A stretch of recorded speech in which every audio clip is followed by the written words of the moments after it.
wargi-wargi sadayana utamina urang saja belajar sejadi ajar oge utamina urang saja nyumponan kana nggoning kawajiban dina nggoning nuntut ilmu nyiar pangarti aya farifos ilmu tuntut dunya siar nah di antawisna urang ilmu priyogi dunya butuh jadinya ayeuna urang dunia unggul teu akhirat lain alus cilaka ayeuna terus we usaha hari ibadah teu cilaka ayeuna ibadah we terus hari usaha teu kalaparan teu ayeuna nah numawi ayeuna mah kitu teu meunang usaha nu penting mah asal di master we nah di antawisna ieu teh nguningakeun atanapi ngariwayatkeun nyaeta Kangjeng Nabi Musa alaihi salam anu mana dina ieu riwayat teh nyaeta pikeun nguningakeun ayatul Quran wa kitabum mubin deuk ngabejakeun ayat Al-Qur'an deuk ngabejakeun nyaeta kitab anu pertela anu hudan anu bakal jadi pituduh pikeun diri pribadi masing-masing sabab dina diri urang teh aya dua kahiji aya nu disebatkeun jasmani anu kadua disebatkeun rohani aya nu disebatkeun katerangan aya nu disebatkeun penerangan ari penerangan manjang jasmani ari katerangan manjang rohani hartina penerangan teh nyaeta mun maksudna ayeuna penting mah nyaeta listrik teh mun beurang meureun panompoe urang bisa ningali teh sabab aya penerangan hartina aya naon aya cahaya di sana leumpang teh aya cahaya dalam kana poe mah leumpang bisaha tapi loba nu katajong nah itu gambaran pikeun diri urang istilah nama ayeuna urang jasmani terus kacumponan ayeuna tapi rohani teu kacumponan leumpang bisa ngalobapi omongan eusina loba doraka sawangsulna ayeuna urang rohani terus ku urang dicumponan salatna puasana ibadahna dicumponan tapi lamun ayeuna jasmani teu kacumponan yakin eta ge moal ngajadikeun kehalusan kana diri urang numawi aya katerangan yen ad-dunya darul amal ieu dunya teh tempat migawe amal mana contona tuh tingali para nabi tinggal para rasul sadayana oge tetep dunia nah ayeuna po anjeunna dipilari disupri akhiratna tos tantos sekalipun anjeunna parantos dimansuh ataupun parantos ayeuna hartos nama parantos kenging kabagjaan tapi tetep di alam dunia mah diwajibkeun ikhtiar eta teh nabi ayeuna beda deui jeung pejabat hari pejabat teu kudu usaha dan duit geus loba jabatan luhur mata ngomongna biasa genah we nya beda deui jeung ngomong urang mah kada ngirung da teu boga duit kitu ayeuna nah numawi dina ieu aya teh hartosna ngariwayatkeun Kangjeng Nabi Musa alaihi salam urang kantos nguningakeun yen Nabi Musa teh anu dikukut ku saha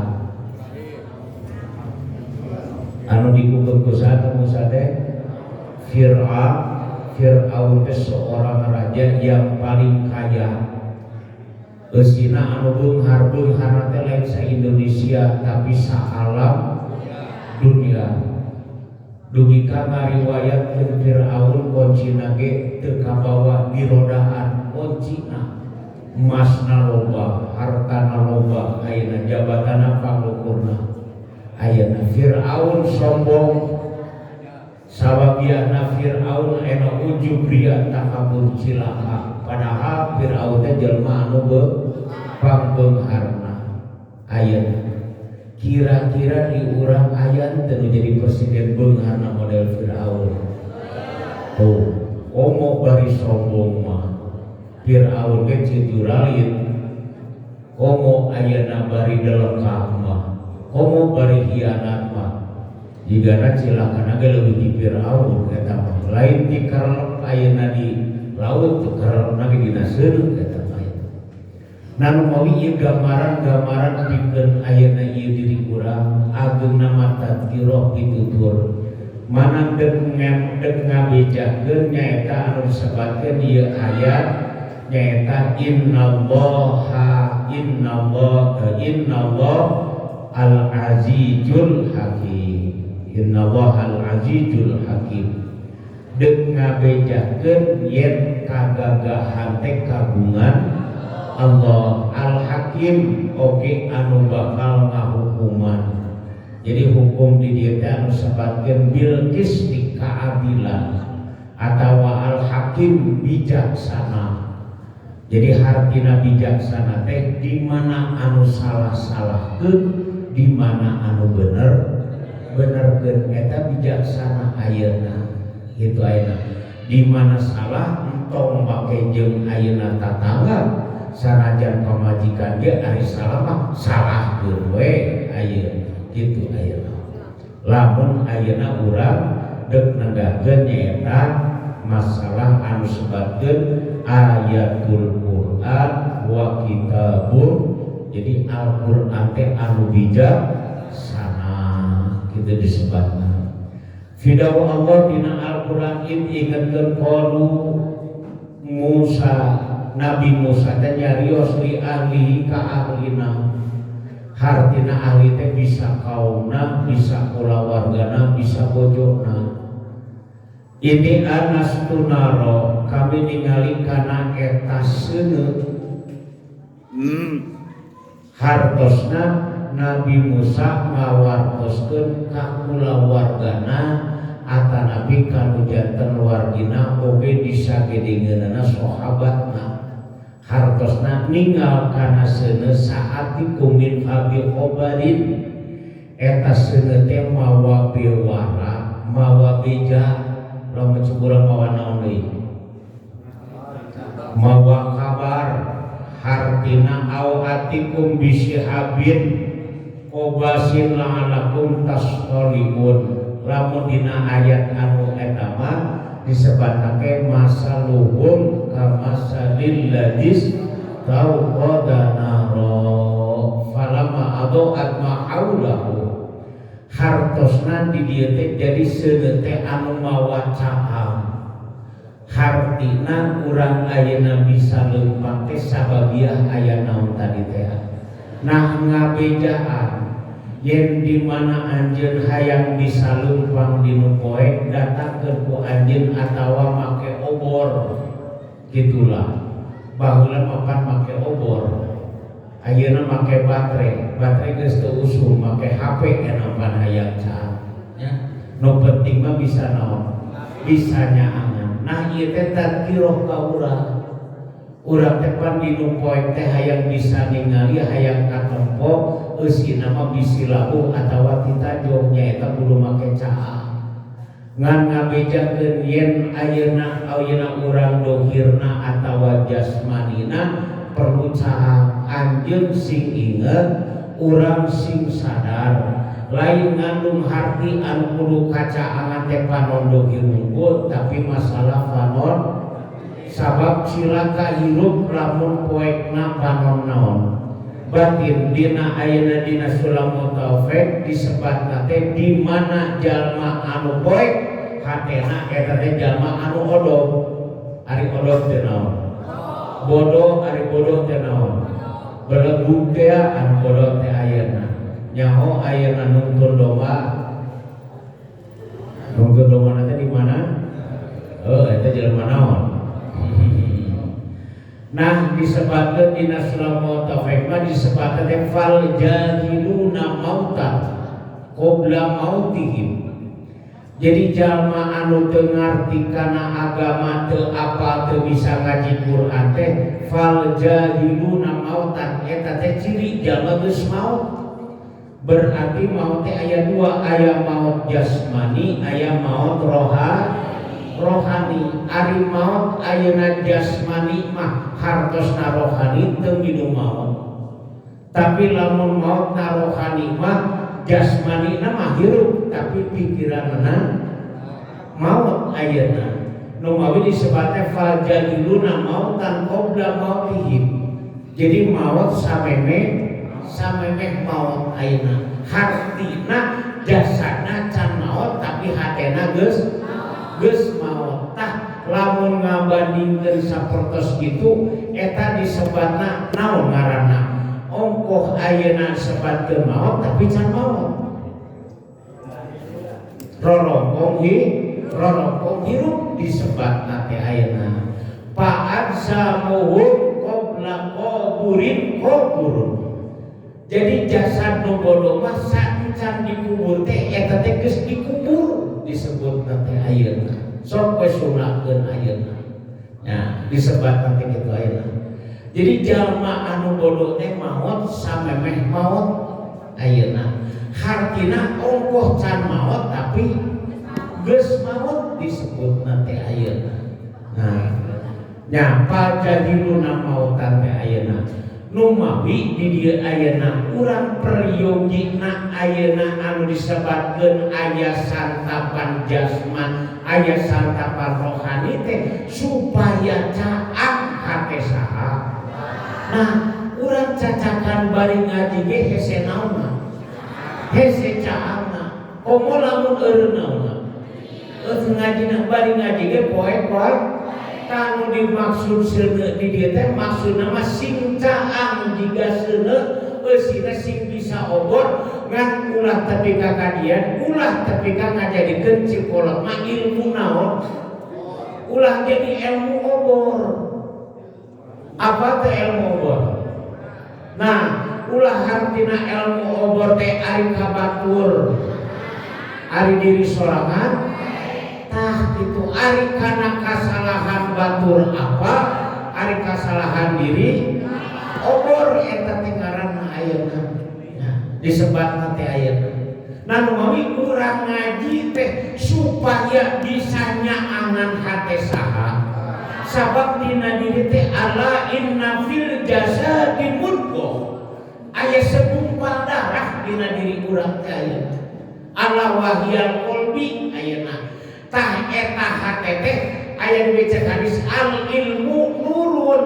Hartina ilmu teh sing bisa nyaangan kana hate ngan ieu hate cek Nabi Musa ulah jiga saperti obor ari kabatur ngabejaan ari diri sorangan kaduduk eta teh percis mustad panu kitu teh kalakuan kitu teh ayeuna ari kabatur nitah naon nitah bener ustad kabatur nitah bener ari dirina goreng doraka moal kumaha mun lain ustad leuwih ayeuna. Nah, nu mawi urang belajar teh ieu Al-Qur'an teh eusina mudah sing jadi pitu. Nah, supaya caang eusina ieu Al-Qur'an teh bakal nuduhkeun saha? Bakal nuduhkeun ka diri saha? Nah, lamun sia hayang dituduhkeun baca naon? Qur'an. Itu maksud ayeuna supaya kete bayanul linnas bisa jadi pertela. Hartina pertela teh bisa beda mana jelema mana sato ulah babaliut ari sato kalakuanana jiga ari jelema nah itu ayeuna nya hartina tah moal bisa caang hate anjeun eusina moal bisa bener hirup lamun hate anjeun poek kitu ulah ayeuna nya mataku ayana urang belajar timiti lahir di kamau teh gitu. Jadi riwayat Nabi Musa hartosna ngabejakeun yen ayeuna anu sebatkeun obasillah alakum tataliun supaya anjeun bisa supaya ngajadikeun kahangatan kana diri. Pan urang ge areng harupan si dulu mah ayeuna sok rasana tah di mana ieu Al-Qur'an dibaca diterangkeun engke disebat teh nyaeta kitabun ukimat ayatuhu. Mungkin bakal jadi kekuatan karena diri teh. Jadi urang mah nu apal kuat teh kulantaran dahar we geus dahar kakarakeun naon. Nah geus sinambahan abdi nyarioskeun kieu ayeuna. Dina enjing-enjing ayeuna. Urang bakal apal karena rasana ayeuna barang dahar.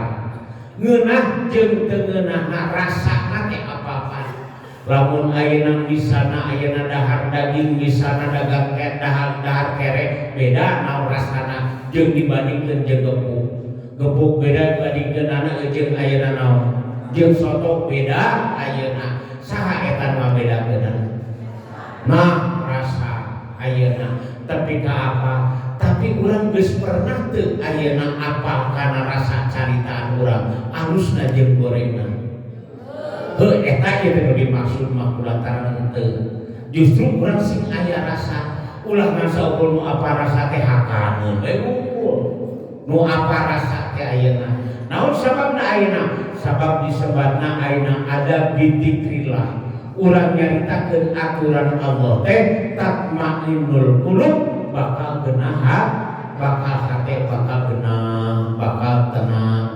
Eusina lamun urang nyarita kaalusan lamun nyaritakeun agama urang ayeuna letah macakeun kalimah-kalimah thayyibah urang loba ngucapkeun istighfar urang loba nyaritakeun subhanallah tatmainnul qulub bakal geunah bakal tenang hate teh bener teu bener teh bubuhan di masjid eling loba tapi teh makan duit geunah teh duit loba tapi edan salat tara ngaji puasa tara puasa ayeuna geunah moal hate tapi loba duit kan da urang mah anu ngageunahkeun teh lain masalah kalimah-kalimah thayyibah tapi di mana nyepongan duit loba kakarang teh hate naon sababna sabab aing mah mata duitan gitu disebut teh ayeuna nya jadi hartina dah urang teh kudu tanggung jawab jasmani pan urang karasa lapar kudu ikhtiar hayang boga baju alus kudu ikhtiar ulah ayeuna urang nganu we terus ayeuna urang ngaji terus ari usaha teu salah ayeuna usaha we terus tapi tara ibadah salah di ayeuna nya ayeuna lamun urang boga salat betul usahane tapi tara ibadah bungan teu betul ibadahna tapi teu usaha so ayeuna ibu salaki usaha hidup di sana jam 7 jam 8 balik jam 7 jam 8 di maghrib ayeuna kira-kira amok moal bunga tapi lamun ngaji we isuk-isuk teh kalohor salaki ngaji we kira-kira na bunga tapi kan serahkeun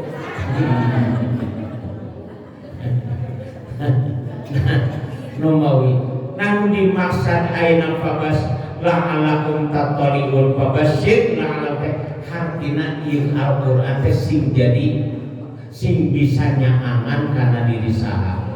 Nah ida ja'ahu hanu dia amburika bahkan dibejakeun sa Rasul amburika sing jadi kabarokah. Naon hartina barokah teh?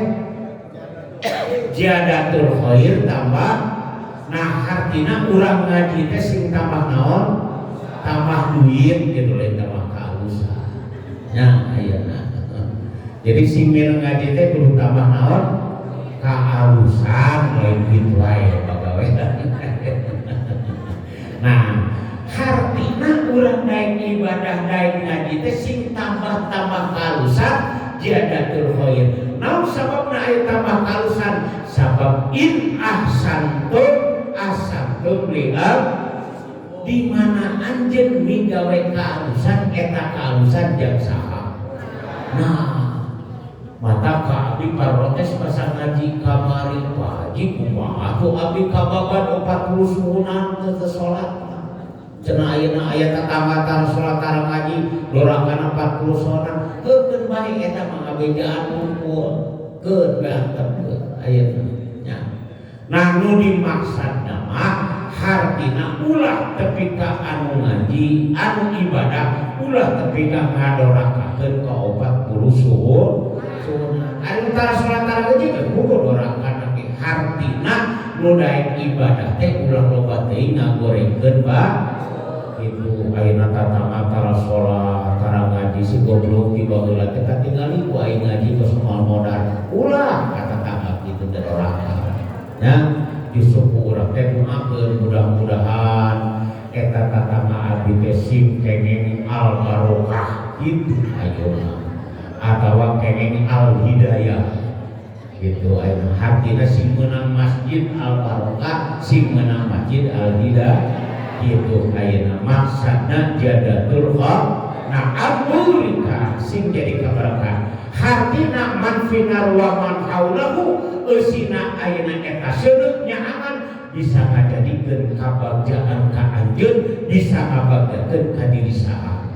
Tuh bahkan ku ayana caang teh kan bisa ngariung ieu teh geus ngabarkakeun hartina jadi kaalusan ieu alusna seueur caangna teh jadikeun kahalusan ku diri saha eusina manfaatkeun pake ibadah itu maksudna mah ayeuna sabab di dieu wa subhanallahi rabbil alamin eusina anu mangeranan sadaya alam Allah hartina urang sing bisa nyucikeun diri ngabersihkeun diri eusina sing nambahan ilmu bisa gedengeun nambahan amal ya Musa innahu kalaquan anallah al-aziz hartina di mana ayeuna urang aya ilmu na Allah dina diri yarfa'ullahu alladziina utul ilma darajat. Lamun ieu Al-Qur'an diteungeun ku urang dina hate bakal kaangkat harkat derajat urang. Nu kumaha cirina cobi ku ibu ayeuna atanapi bapa talar hiji surah. Tarolan sering Yasin tabarok waqiah tos katalar. Bade ira katalarna. Tak abdi ka kita maupun adi di Ciamis ibu-ibu pamaosan teh ku ayeuna di manu kataran Yasin tabarok waqiah 300.000 di pasiran. Ayeuna dia pamaosan teh aya 2an katalar. Paling teh katalar urang Ciamis mah da butuh duit. Ari urang Cibutuh mah teu butuh duit. Pak Haji 300 mah tuh. Ngagesek dina kelek ge aya atuh cenah teh pati harayana. Eta teh enggal katalar teh ibu teh. Jadi dipancingna teh kitu ayeuna buruhan ayeuna ku Haji Asri besok san katalar aya 2an di luar tiap pangawasan teh cenah. Gitu jadi Yasin tabarok waqiah ayeuna. Nah ayeuna ku abdi kira-kirana bisa disambut sok ku abdi. Pokoknya Yasin pokoknya tabar 300.000 ku abdi ayeuna. Isi nurat daftar abdi sok ayeuna engke kebesar tawar salah satu ayeuna dibere 300 nya dek apakeun butuh duit teh. Nah eusina mah nu dimaksud Allah teh al ilmu nurun hartina ilmu teh sing bisa nyaangan kana hate saha tah urang teh sing caang ulah poe-poe kumaha yang caang ulah loba teh ngobrolkeun kagorengan batur ulah loba teh nyaritakeun kasalahan lamun ayeuna urang ciri jalma nu poe teh loba anu nyaritakeun kagorengan jeung kasalahan batur nu penting mah nyaritakeun subhanallah alhamdulillah la haula wala quwata illa billah. Nah dugi ka riwayat ayeuna sapertos engke majeunna Nabi Musa eta teh kucaangna mana sapertos ieu ayeuna Kolot kapungkur mah kan mana ate cakap sebagian kecil. Abi kantos aya hiji jalmi padahal lain ajengan.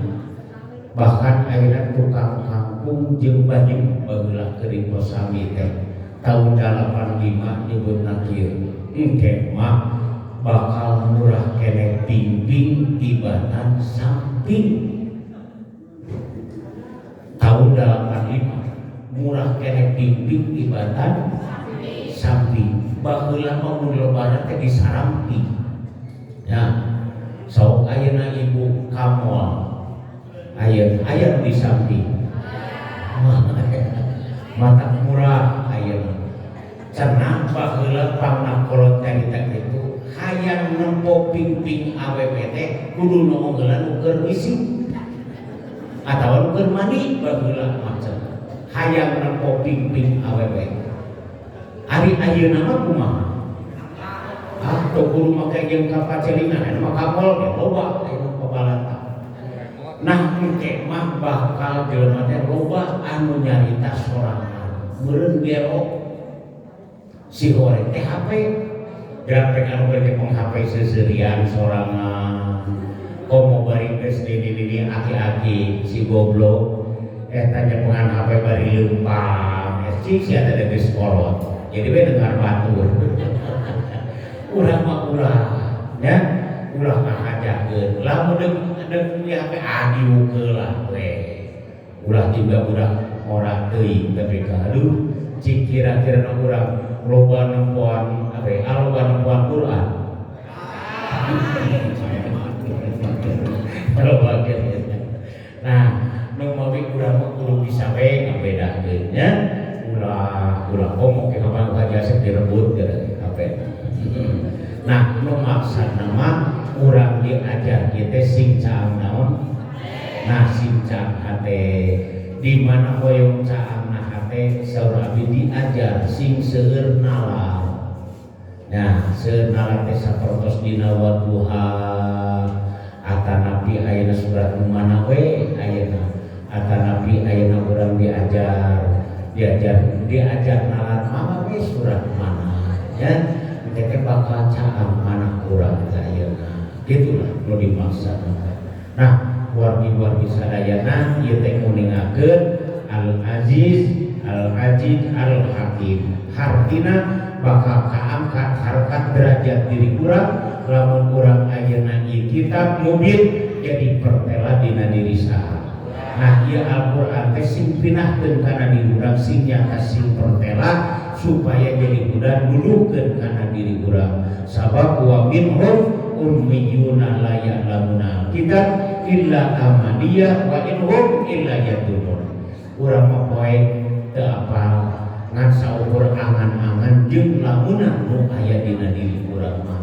Matak bandingkeun atanapi caangkeun hate urang ku ayana Al-Qur'an. Ala bi dzikrillah tatma'innul qulub. Shadaqallahul adzim walhamdulillahi rabbil alamin.